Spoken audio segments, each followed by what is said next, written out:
네, 안녕하세요. 저는 오늘 High Resolution Image Synthesis with Latent Diffusion 모델을 논문을 발표하게 된 유니스트 산업공학과 석박사 통합과정 최재경입니다. 오늘 제가 발표할 논문은 2022년에서 CBPR에서 오터가 있는데 CBPR에서 게재가 된 연구고요. Stable Diffusion이라는 모델 이름으로도 잘 알려져 있습니다. 게재된 지 이제 만 1년 정도 지났는데 어, 1593회의 굉장히 많은 사이테이션 수를 가지고 있습니다. 바로 시작하면요. 이미지 생성에 대한 연구입니다. 그래서 이미지 생성 같은 경우에는 이 컴퓨터 비전에서 굉장히 각광받고 있는 태스크이지만 굉장히 많은 연산량을 요구하는 그런 태스크입니다. 인트로덕션에서는 크게 세 가지 모델에 대해서 언급을 하고 있는데요. 먼저 첫 번째로 오토리그레시브 모델, 그리고 두 번째로 겐, 세 번째로 디퓨전 모델에 대해서 설명을 하고 있습니다. 오토리그레시브 모델 같은 경우에는 이미지를 픽셀들의 시퀀스로 취급을 해서 이미지를 생성을 하는데 이 그렇게 되면 이제 매우 긴 시퀀스를 가지기 때문에 그 시퀀스를 처리하는데 어려움이 있습니다. 그래서 굉장히 컴퓨테이셔널 코스트가 높고 그래서 느리고 비효율적이다라는 그런 단점이 있고요. 겐 같은 경우에는 사실 디퓨전 나오기 전에는 거의 대부분이 겐 모델을 활용을 해서 이미지 합성, 생성을 하는데 쓰였다고 해도 모방할 정도로 많이 쓰였는데요. 치명적인 단점이라고 하면은 다양한 이미지를 만들어내지 못하고 이제 비슷한 이미지만 계속 생성해내는 모드 콜랩스 같은 현상이 좀 빈번하게 발생을 한다는 것, 비슷한 맥락에서 또 학습을 하는데 굉장히 불안정하다라는 단점이 있습니다. 디퓨전 모델 같은 경우에는 어, 클래스 컨디셔널 이미지 신테시스나 고해상도로 올리는 그런 작업들에서 굉장히 좋은 연구들, 소타급의 연구들을 쏟아내고 있는데요. 이런 컨디셔널 디퓨전 말고도 텍스트 투 이미지나 이미지 투 이미지 트랜슬레이션 같은 그런 컨디셔널 디퓨전 말고도 언컨디셔널 디퓨전 그냥 어, 초기 디퓨전 모델에서 제한이 됐던 이미지를 생성해내는 그런 컨디셔널 디퓨전에서도 인페인팅이나 컬러라이제이션, 스트로크 베이스드 신테시스 같은 태스크에도 또 적용이 되고 있는 것을 최근 연구에서 또 확인할 수 있습니다. 그리고 이 모델이 오토리그레시브 모델보다는 좀 적은 파라미터를 사용을 한다. 컴퓨테이셔널 코스트가 적다라는 또 특징이 있는데요. 그렇지만 여전히 이제 굉장히 많은 컴퓨테이셔널 코스트를 요구를 합니다.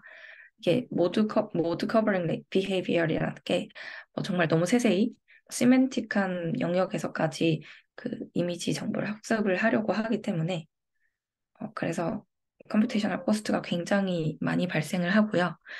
어, 그리고 논문에서 제시되고 있는 이런 컴퓨테이션 코스트가 많이 발생한다라고 하는 그 부연 설명으로는 그 싱글 A백 GPU 가지고 5,000장의 이미지 데이터 생성을 하는데 한 5일 정도 걸린다. 언급이 돼 있고, 그리고 최근 디퓨전 사용을 해서 새로운 디퓨전 모델이라던가 연구하는 그런 기관들도 보면은 아주 대규모의 GPU를 가지고 있는 정말 특정 소수의 기관에서만 이 디퓨전 모델을 학습을 시킬 수 있다는 단점이 있습니다. 그래서 이런 컴퓨테이셔널 디맨드를 좀 줄이면서 또 동시에 퍼포먼스는 해치지 않는 그런 연구가 필요하다라는 게 이 저자들의 주장입니다. 어, 왼쪽 그래프는 레이트 디스토션 트레이드오프 그래프인데요. 어, 먼저 X축에 보시면 비트 레이트는 이제 작아질수록 사람 눈에는 인지가 잘 안 되는 굉장히 소소한 부분들, 그리고 그 비트레이트가 커질수록 사람 눈에서도 인지가 되는 좀 픽셀 단위들이라고 볼 수 있고요. Y쪽의 디스토션 같은 경우에는 말 그대로 원본 이미지가 왜곡이 되냐 안 되냐, 얼마나 되냐의 그런 축인데, 겐과 오토인코더 같은 경우에는 비트레이트가 비교적 큰 퍼셉추얼한 부분을 학습을 하는데 초점을 맞추고요. 반면에 디퓨전 모델 같은 경우에는 이 비트레이트가 굉장히 작은 퍼셉추얼하지 않고 시멘틱하거나 컨셉추얼한 부분을 학습을 하는데 굉장히 초점을 맞추고 있는 그런 학습의 형태를 가지고 있습니다. 사실 이렇게 시멘틱한 부분은 사람의 눈에서는 그렇게 중요하지 않은 부분일 수도 있고, 그리고 너무 어, 시멘틱한 부분들을 학습을 하려다 보니까 실제 내가 생성하려는 이미지와는 굉장히 왜곡된 이미지를 얻기도 합니다. 그래서 이러한 부분들을 개선을 해서 시멘틱한 부분보다 퍼셉추얼한 부분에 조금 더 초점을 맞춰서 디퓨전 모델을 학습을 하는 방법을 제안을 하게 되고요. 일단 우선 대부분의 likelihood based 모델, 뭐 VA나 디퓨전 모델 같은 경우에는 크게 두 가지 단계를 거치는데요. 첫 번째로 perceptual compression, 두 번째로 semantic compression이 있는데, 첫 번째는 이제 고주파의 아주 세부 사항들은 제거하지만 semantic한 변화는 크게 없는 어, 네, 그런 단계가 첫 번째 단계고요. 두 번째 단계는 데이터의 의미적인 세멘틱하거나 컨셉추얼한 구성을 이제 학습을 합니다. 의미적인 부분을 압축을 한다라고 볼 수 있는데요. 이 디퓨전 모델에서도 이 크게 두 흐름, perceptual compression과 semantic compression 두 가지에 맞춰서 모델의 단계가 구성이 되어 있습니다. 첫 번째로 데이터 공간과 지각적으로 동등한 저차원의 표현 공간을 제공하는 오토인코더를 훈련을 하는 것이고요. 그래서 이제 perceptual compression이 가능하게 하고, 두 번째 단계에서는 어, 이, 이 줄어든 저차원의 공간에서, 잠재 공간에서 효율적인 이미지를 생성을 하는 것입니다. 그래서 이 연구의 목적은 perceptual하게 equivalent 하지만, 그러니까 perceptual하게는 동등하지만 시멘틱한 부분도 잘 학습을 해야 되는데 그 둘의 적정선을 찾는다라고 보면 좋을 것 같습니다.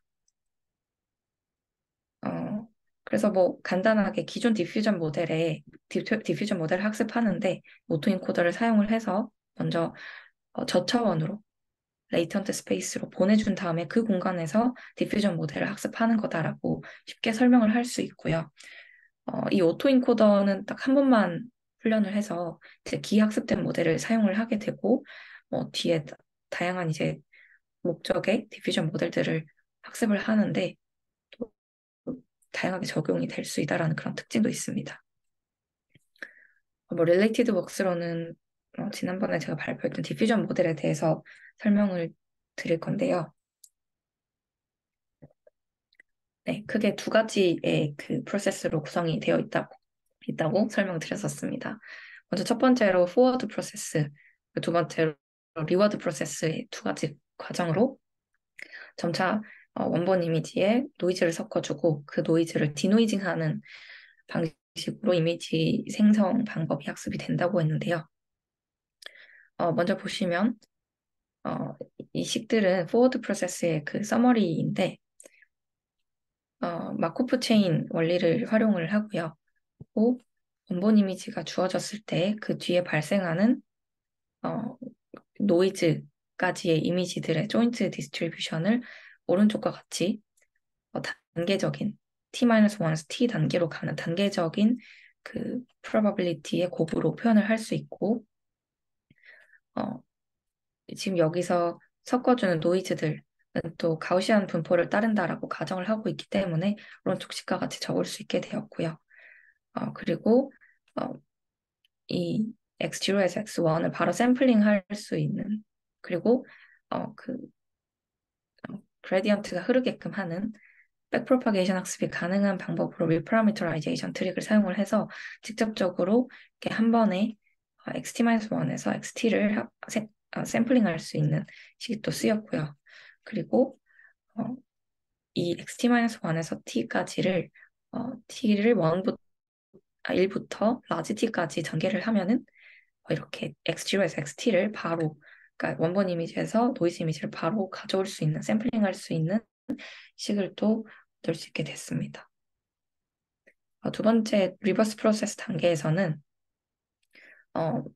이건 likelihood based의 그 생성 모델이기 때문에 마찬가지로 px, 시타 x인 그 likelihood를 마지노 likelihood를 likelihood를 maximize하는 MLE 방식을 사용을 하고 있고요.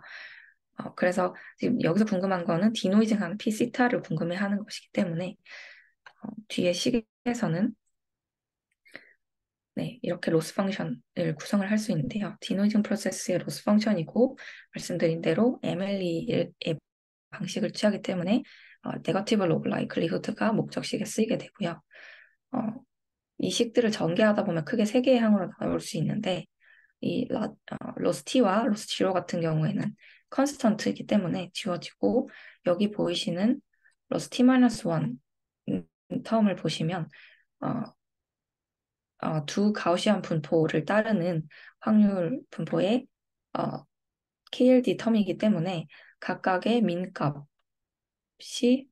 차에 대한 제곱의 expectation으로 또 쓰일 수 있게 되고요.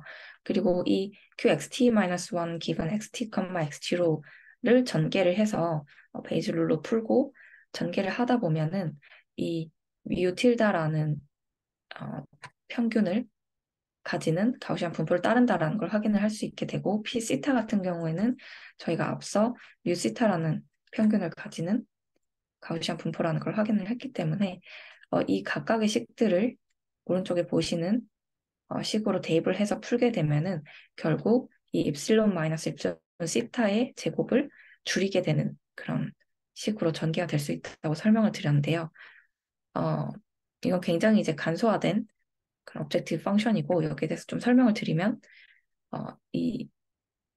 저희가 입실론 같은 경우에는 그 디퓨전 단계에서 주입해준 노이즈를 의미를 하고 입실론 시타 같은 경우는 디노이즈 단계에서 어떻게 보면 빼주는 노이즈인데 그렇게 설명하기보다는 이 목적식에서 결국 하고자 하는 것은 스텝 T에서 XT에 주입한 노이즈를 예측을 하는 것이 이 로스 펑션의 목적입니다.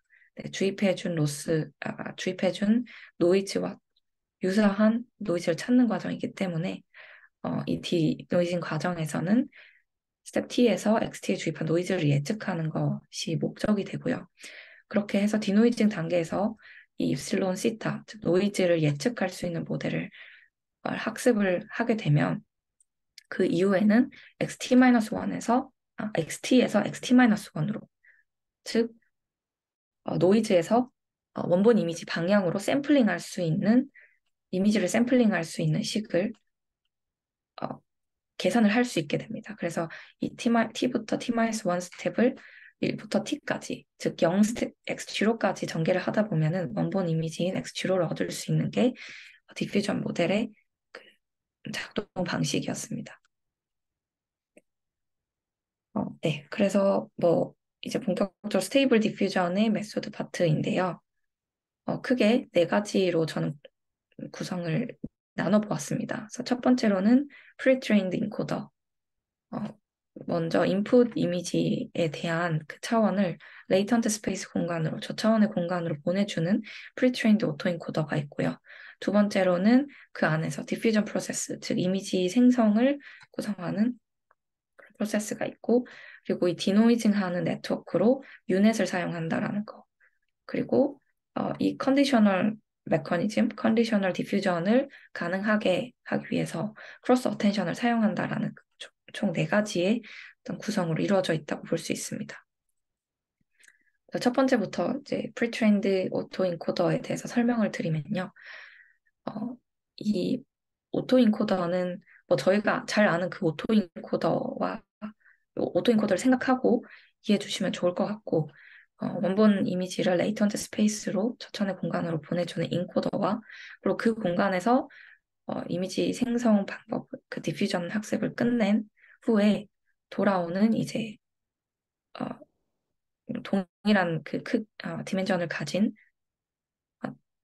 그 레이턴트 리프레젠테이션 G에 대해서 원래 형태로 복원시켜주는 디코더, 그러니까 오토인코더의 인코더와 디코더로 이제 구성이 되어 있는 걸 보실 수 있습니다. 그래서 여기서 보시면 식으로 전개해 놓은 것이고요. 얼마나 줄일지, 그 X에서 인코더를 지나서 이 G가 되는 과정, 즉 얼마나 크기를 레이턴트 스페이스로 줄일지를 결정하는 팩터 F가 이 연구에서는 다양하게 적용이 되고 있는데 이외에 비교 실험을 통해서 어떤 팩터가 가장 적절한지를 보여드릴 예정이고요. 어, 그리고 이 레이턴트 스페이스는 기존의 오토엔코더처럼 1차원 공간으로까지 줄이진 않고 2차원 정도의 공간으로 디자인되어 있기 때문에 이 레이턴트 스페이스, 레이턴트 레프레젠테이션 G가 1차원 구조였을 때보다 훨씬 더 이제 X의 디테일을 좀 더 잘 보존할 수 있다라는 그런 특징이 있습니다. 그리고 이 로스 펑션 같은 경우에는 그냥 간단한 리컨스트럭션 로스로만 구성되어 있진 않고요. perceptual 로스와 패치 베이스드 어드버서리 오브젝티브로 구성되어 있다라고 얘기를 합니다. 그리고 추가적으로 이제 너무 베리언스가 큰 레이턴트 스페이스를 만들어내지 않기 위해서 어, 규제항도 추가가 되는데요. 먼저 perceptual 로스에 대해서 설명을 드리면 이 perceptual 로스는 VQV에서도 사용된 로스다라고 간단하게 언급이 돼 있는데 이미지와 원본 이미지 간의 어떤 perceptual한 similarity를 좀 측정하고 최적화하는 데 사용되는 로스이고요. VGG 같은 걸 사용을 해서 원본 이미지나 생성된 이미지의 특징 맵, 피처 맵을 추출을 하고 그 피처 맵 간의 거리를 계산을 해서 perceptual 로스를 만들어내고요.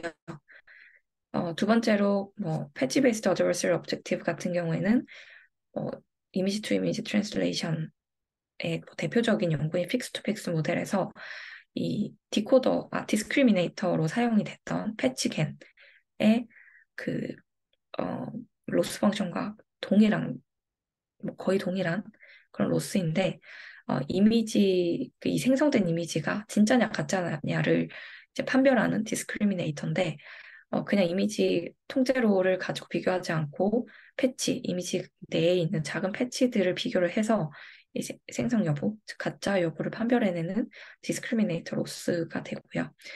또 이 마지막 레귤러라이저 같은 경우에는 VA에서 쓰이는 KL 쿨백 라이블러 레귤러라이저나 VQ겐에서도 쓰인다는 VQ 레귤러라이저 이렇게 두 가지가 적용이 되는데 이건 또 뒤에 이 스테이블 디퓨전이 적용되는 태스크마다 다르게 적용을 하고 있어서 실험에서 좀 보여드릴 수 있도록 하겠습니다.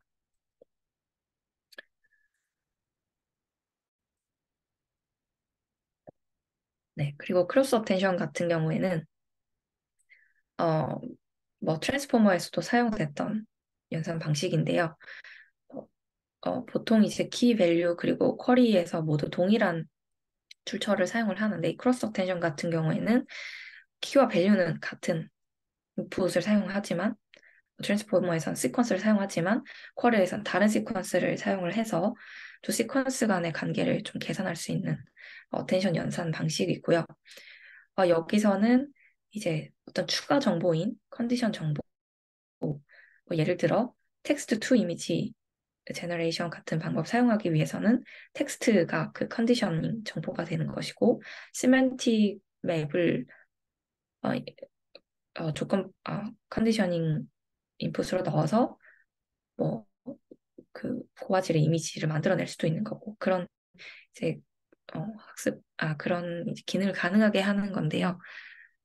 어, 네, 설명드렸던 것처럼 이 크로스 어텐션 같은 경우에는 키와 밸류 같은 경우에는 네, 키와 밸류 같은 경우에는 여기 이 도메인 스페시픽 인코더에서 인풋을 받는 것을 볼 수 있고 쿼리 같은 경우에는 이 유넷에서 나온 중간단의 리프레젠테이션을 또 입력으로 받는 것을 볼 수 있습니다.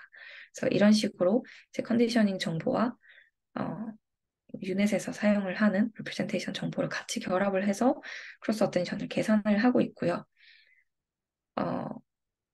네, 그래서 앞서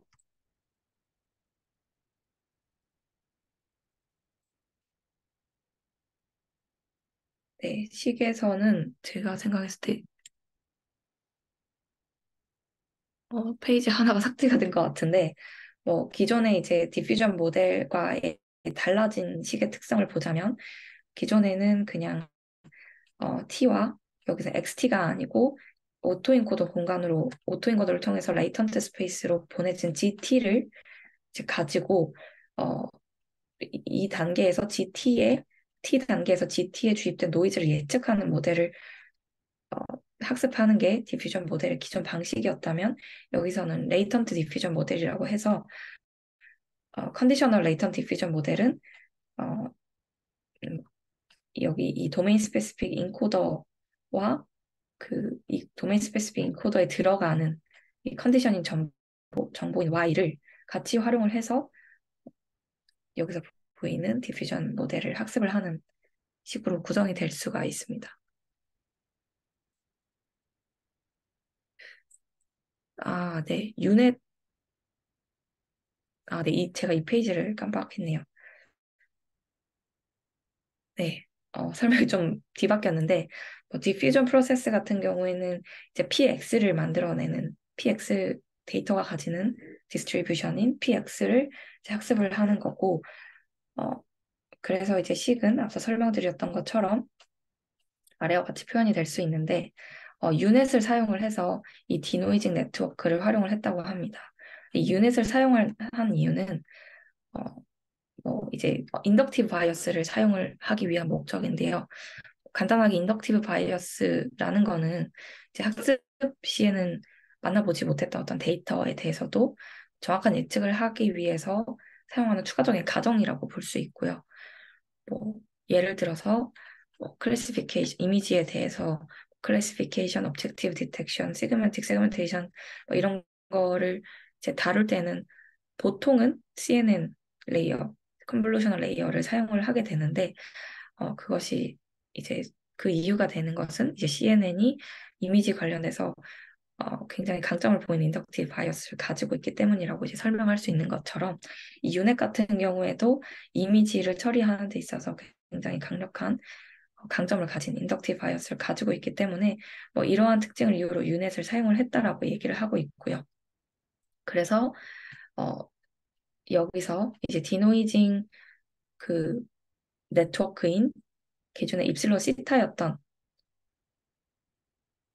어, 자리에 이제 유넷이 활용이 되게 되는 것입니다. 네. 네, 여기서 그냥 인코더 X라고 보이는 것은 이제 X가 인코더를 타서 G에 대해서 언급을 하려고 이렇게 작성을 한 것 같고요. 네, 그래서 크로스 어텐션은 네, 이런 공간에서 또 컨디셔닝 정보를 함께 넣어줘서 이 목적식을 구성을 하게 됩니다.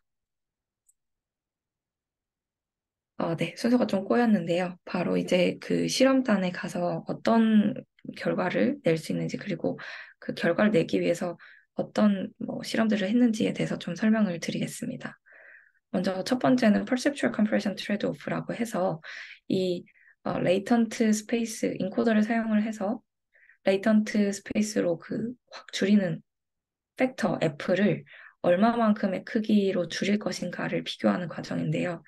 본 연구에서는 이제 팩터가 1일 때는 1배만큼 줄인 거기 때문에 줄인 게 아니죠. 그래서 원본 이미지를 그대로 사용을 했다고 해서 기존의 픽셀 베이스드 디퓨전 모델이라고 언급을 하고 있고요. 그게 아니고 팩터를 2, 2, 4, 8, 16, 32로 했을 때는 2의 2승만큼 줄이거나 2의 4승만큼 줄이거나 하는 그런 엄청나게 많이 큰 규모로 레이턴트 스페이스로 줄이는 걸 볼 수 있는데요. 뚜렷하게 뭐가 제일 좋다라고 언급하고 있지는 않고 태스크마다 이 팩터 F를 골라서 사용을 하고 있습니다.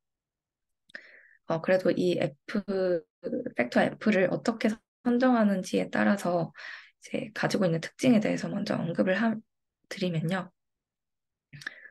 어, 먼저 그 성능 지표로 FID라는 매트릭을 사용을 하고 있는데요.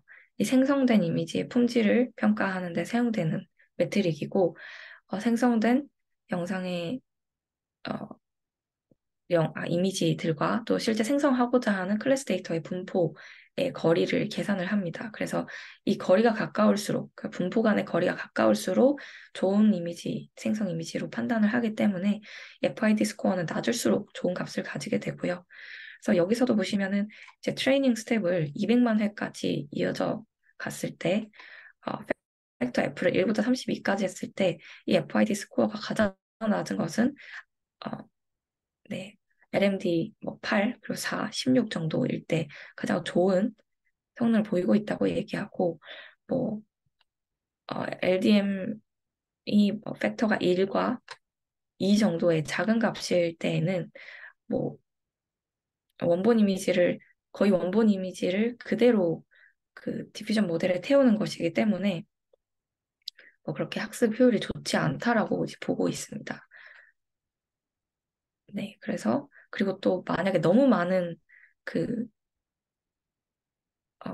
큰 팩터의 값으로 레이턴트 너무 작은 레이턴트 스페이스로 보냈을 때에는 어, 네, 뭐 비교적 적은 샘플에서도 그러니까 스텝에서도 그 트레이닝 스텝이 크게 거치지 않았는데도 성능이 그렇게 좋지 않다라는 것을 볼 수가 있습니다.